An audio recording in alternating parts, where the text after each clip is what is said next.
Olá, desejo que todos estejam bem. Nós vamos dar continuidade à leitura do livro Nossos Filhos São Espíritos, de autoria de Hermínio Corrêa de Miranda.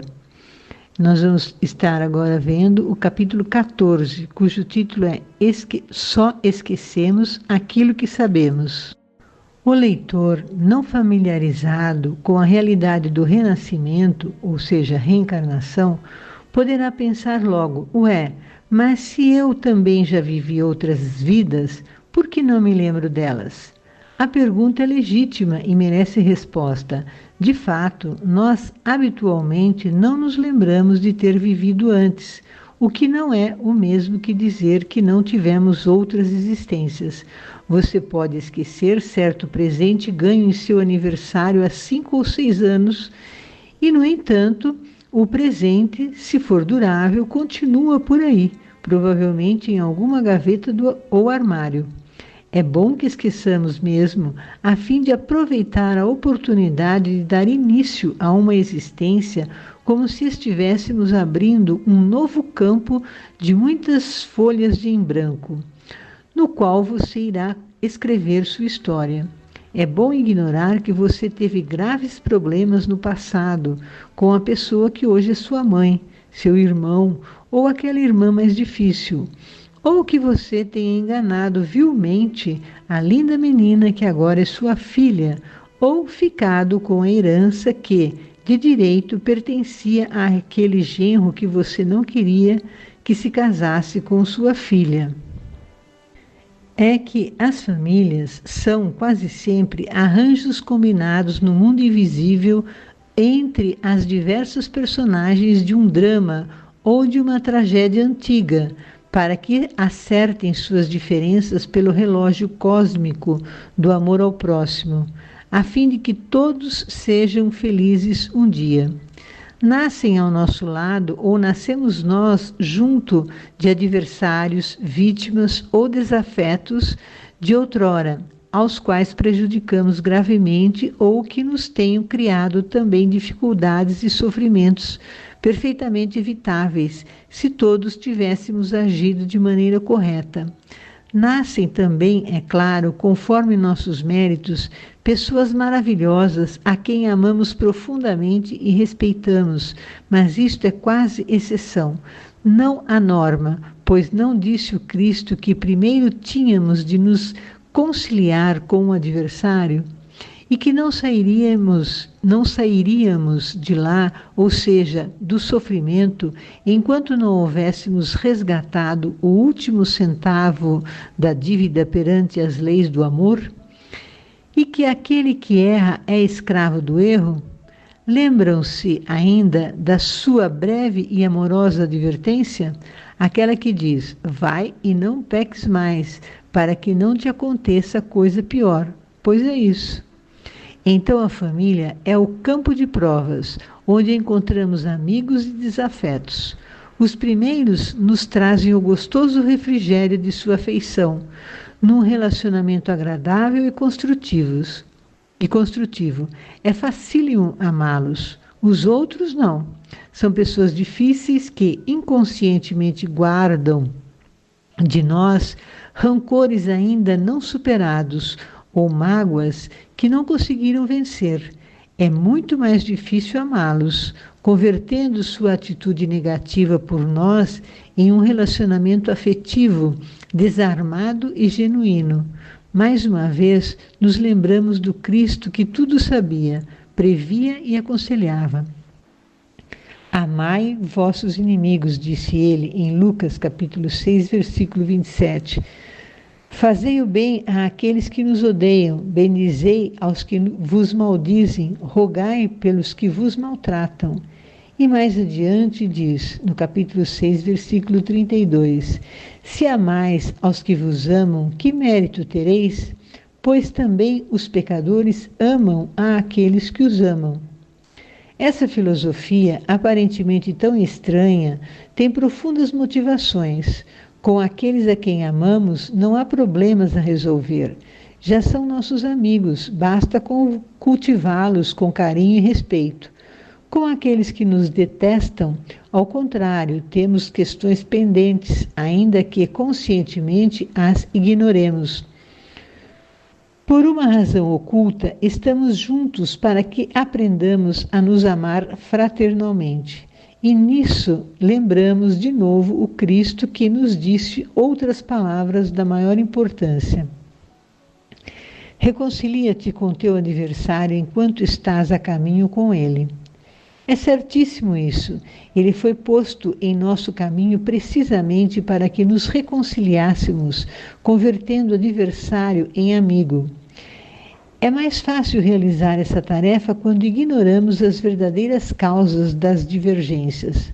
Por outro lado, o difícil trabalho da conciliação tem mérito maior precisamente quando o realizamos por espontâneo esforço pessoal, em conquistar a confiança e o amor fraterno daquele que nos desama, em vez de fazê-lo somente porque é nossa obrigação oferecer ao antigo inimigo a reparação que lhe é devida. Ademais, você não está fazendo aquilo por um estranho ou desconhecido, mas por um filho seu, por seu pai ou sua mãe, por um irmão, por alguém da família, enfim. Também é bom esquecermos porque, quando é muito grande o peso das culpas, o remorso ameaça esmagar-nos e paralisar a ação reparadora. Você pode até pensar que seria melhor conhecer logo tudo de uma vez, mas não é bem assim. O esquecimento nos protege de certas angústias e evitáveis vexames. Isso é tão verdadeiro que não gostamos de pensar sequer nas tolices e loucuras praticadas na juventude ou na mocidade depois que conseguimos algum equilíbrio para viver com maior serenidade. Ainda há pouco eu lhes contava o episódio da pedra que atirei no trem, quando estava com 7 para 8 anos. Sabem de uma coisa? Hesitei bastante até decidir botar aquilo preto no branco no papel. Não foi nada fácil, mas acabei vencendo as resistências íntimas, porque achei que o episódio continha uma lição útil para um ou outro que o lesse, tanto quanto foi útil para mim. Foi naquele ponto da vida que tive a exata noção da responsabilidade pessoal por tudo quanto fazemos. Mas, cá entre nós, eu teria preferido deixar o caso da pedra arquivado em alguma gaveta secreta da memória, ou melhor, nunca tê-lo vivido.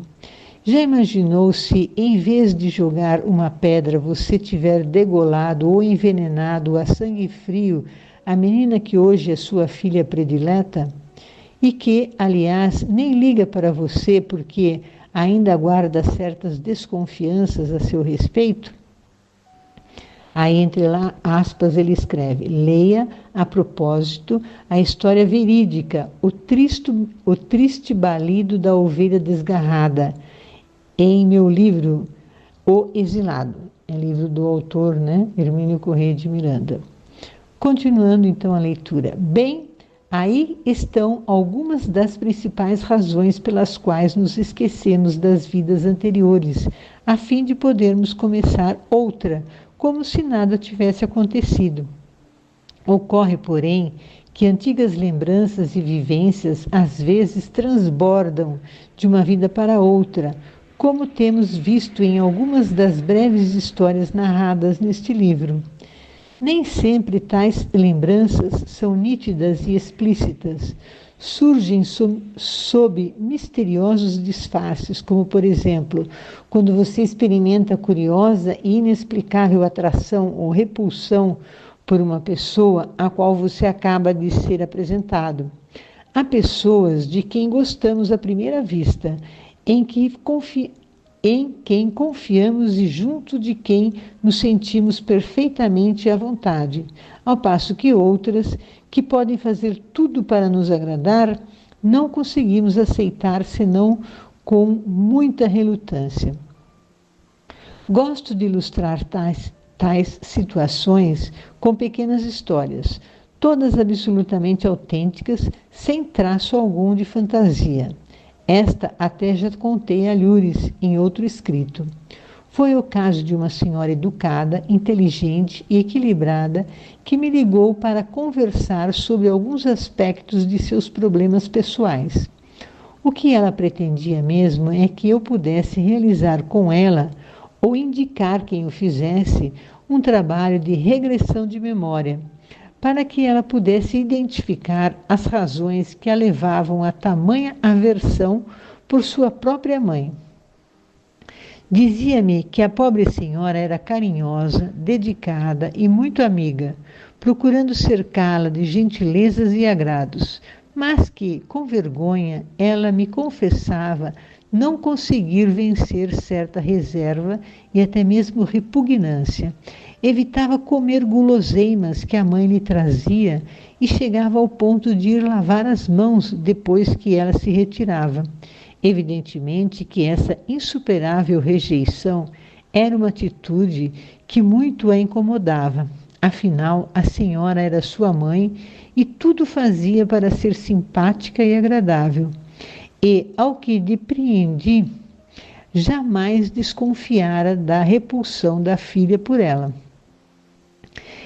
Esse era o problema. Talvez, pensava ela, a regressão de memória desvendasse o enigma e a ajudasse a libertar-se da penosíssima situação, se não passando a amar a mãe, pelo menos vencendo racionalmente a postura de aversão e desconfiança.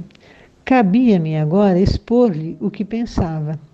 Disse-lhe que não aconselhava a regressão de memória, mesmo que me fosse possível fazê-la, o que não estava em minhas cogitações, dado que meus estudos acerca do assunto se destinaram apenas a coligir o material de que me utilizei no livro A Memória e o Tempo. Não era aconselhável o procedimento porque ela poderia se deparar com um episódio extremamente doloroso e traumático, que agravaria ainda mais a situação, em vez de minorar suas aflições. Por outro lado, eu não achava necessário fazê-lo. A razão era simples e lógica. Não era difícil depreender que o problema com a mãe resultava de grave erro cometido pela senhora em alguma existência anterior, contra a que hoje era sua filha. Não tinha eu a menor ideia do que pudesse ter sido, mas imaginava até a possibilidade de um envenenamento. Quem sabe se por alimentos previamente preparados, e daí a aversão da moça pelas guloseimas que a mãe lhe preparava. O que parecia claro é que a moça deveria ter sofrido nas mãos da outra, ou provavelmente teria mesmo sido assassinado por ela. Acontece, porém, que tudo isto era hoje passado superado. Ficaram desconfianças, temores e reservas, mas como fiz com que ela percebesse, a mãe estava fazendo grande esforço para se recompor, para recompensá-la, para redimir-se dos erros cometidos contra ela. No meu entender, ela deveria esforçar-se de sua parte em aceitar a mãe, que evidentemente não era mais a pessoa que fora. A moça ouviu atentamente toda essa explanação, pareceu meditar por breve instante e pude sentir que alguma coisa se desarmava dentro dela. Respirou fundo, como que aliviada, e me agradeceu, disposta a reconsiderar tudo aquilo para uma nova organização de seus sentimentos em relação à mãe. Era tudo quanto eu pedia a Deus por ambas. Disse-lhe que, caso houvesse necessidade, voltasse a me procurar. Como isto não ocorreu, sinto-me autorizado a concluir que pelo menos as tensões mais graves entre mãe e filha foram atenuadas.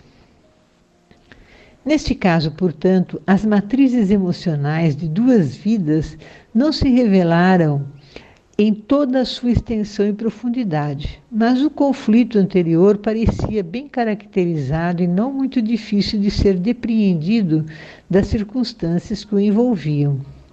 Há casos, contudo, de crianças ou adultos que se lembram com incrível nitidez de episódios marcantes de existências anteriores, ou até mesmo de vidas inteiras, com identificação na existência atual, de pessoas que, em outros tempos, desempenharam papéis de vilão, de amigo ou de parentes. Aliás, é bom reiterar, não é por acaso que as pessoas se unem.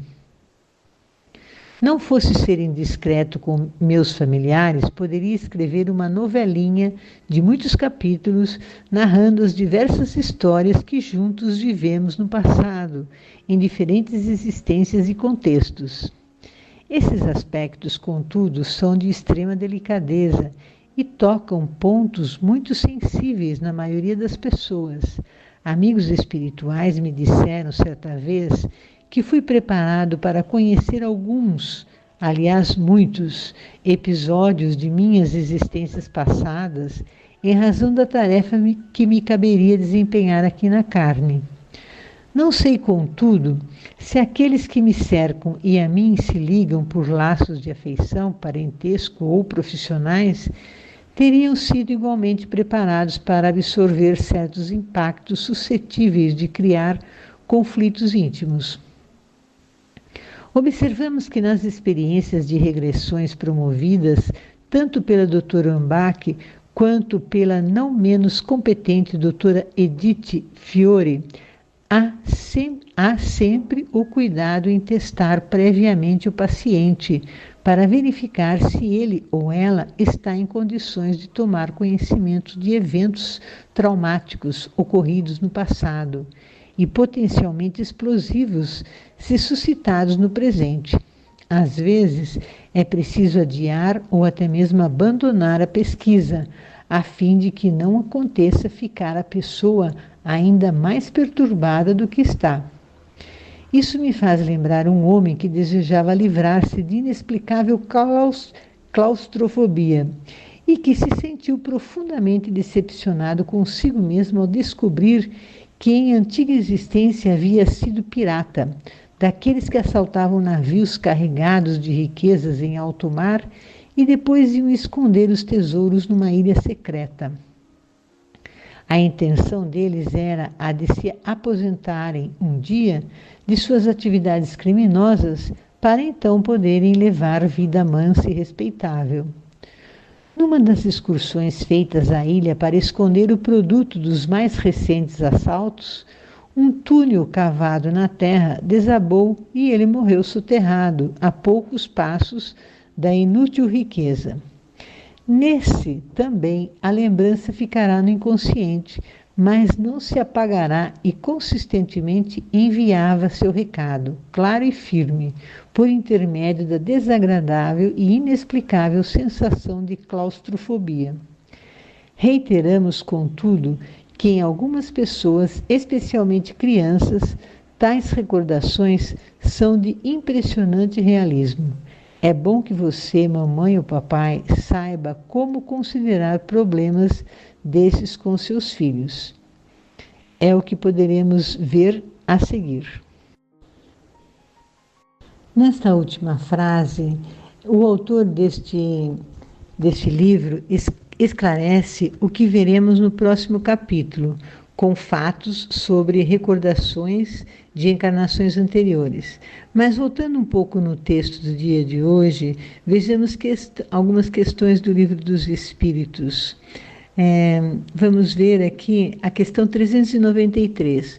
Como pode o homem ser responsável por atos e resgatar faltas dos quais não se recorda? Como pode aproveitar-se da experiência adquirida em existências que caíram no esquecimento?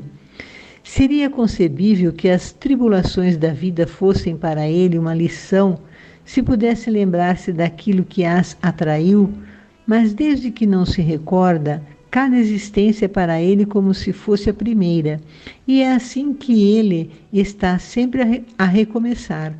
Como conciliar isto com a justiça de Deus?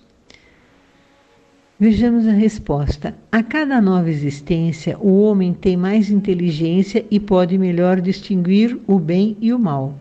Onde estaria o seu mérito se ele se recordasse de todo o passado? Quando o espírito entra na sua vida de origem, a vida espírita, toda a sua vida passada se desenrola diante dele, vê as faltas cometidas e que são causa de seu sofrimento, bem como aquilo que poderia tê-lo impedido de cometê-las. Compreende a justiça da posição que lhe é dada e procura então a existência necessária a reparar a que acaba de escoar-se. Procura provas semelhantes àquelas por que passou ou as lutas que acredita apropriadas ao seu adiantamento e pede a espíritos que lhe são superiores para o ajudarem na nova tarefa a empreender, porque sabe que o espírito que lhe será dado por guia nessa nova existência procurará fazê-lo reparar suas faltas, dando-lhe uma espécie de intuição das que ele cometeu. Essa mesma intuição é o pensamento, o desejo criminoso que frequentemente vos assalta e ao qual resistis instintivamente, atribuindo a vossa resistência, na maioria das vezes, aos princípios que recebestes de vossos pais, enquanto é a voz da consciência que vos fala, e essa voz é a recordação do passado, voz que vos adverte para não cairdes nas faltas anteriormente cometidas. Nessa nova existência, se o espírito sofrer as suas provas com coragem e souber resistir, eleva-se a si mesmo e ascenderá na hierarquia dos espíritos quando voltar para o meio deles. Agora vamos ver o comentário de Kardec sobre essa questão. Se não temos durante a vida corpórea uma lembrança precisa daquilo que fomos e do que fizemos de bem ou de mal em nossas existências anteriores, temos, entretanto, a sua intuição. E as nossas tendências instintivas são uma reminiscência do nosso passado, às quais a nossa consciência, que representa o desejo por nós concebido de não mais cometer as mesmas faltas, adverte que devemos resistir. Então, vemos nessa questão que quando desencarnamos, temos uma revisão rápida de toda a vivência desta última encarnação. E, portanto, recordamos as provas que criamos e sofremos por isso. Pedimos, então, provas para a próxima existência para reparar os débitos que criamos. As provas escolhidas são apropriadas para nosso adiantamento. Deus, na sua bondade, nos dá a oportunidade de passarmos por certas provas quando estivermos prontos, preparados. É um exemplo desse tipo que ocorreu em Niterói em 1961. O circo pegou fogo e todos ali morreram. Eram pessoas que haviam provocado morte de cristãos no ano de 177 da era cristã. Vemos então que essas pessoas tiveram mais de 1900 anos para se prepararem para a prova que criaram para si mesmos. As leis divinas são justas, amorosas e pacientes. As leis divinas estão gravadas em nossa alma e então não reparamos nossos erros, não sentiremos a verdadeira paz. Se não repararmos os nossos erros, não sentiremos a verdadeira paz. No livro Nosso Lar, Dona Laura, que recebera André Luiz para albergar em sua casa, precisa reencarnar para evoluir. E tanto para ela como o marido foram aconselhados a ler as próprias memórias durante 2 anos, abrangendo 3 séculos de existências passadas deles. Isto é, eles iriam ler o passado dele referente a 3 séculos de vivências. E eles teriam 2 anos para ler as vivências desses 3 séculos. Depois disso, passaram por um tratamento para que pudessem penetrar os domínios emocionais das recordações desses 3 séculos. E assim, ela e o esposo perceberam que ainda tinham um grande débito para com o planeta. Neste caso, também vemos que Deus dá o tempo que precisamos para nos fortalecermos e assim termos mais possibilidade de resgatar nossos débitos. Então, para finalizar, eu vou ler uma poesia de Maria Dolores, cujo título é Conquista de Luz. Não creias, alma querida, seja a prova que atravessas a chaga maior da vida, marcando suplícios atroz, enquanto expões o que dizes, há corações pela estrada, tão tristes, tão infelizes, que a dor lhes consome a voz. Esse carrega desgosto, regado de pranto oculto, aquele em pleno tumulto sente angústia e solidão. Outro tem tanta amargura que treme quando caminha, caindo em perturbação. Esse transporta doenças, embora a expressão correta, disfarçando o próprio eu.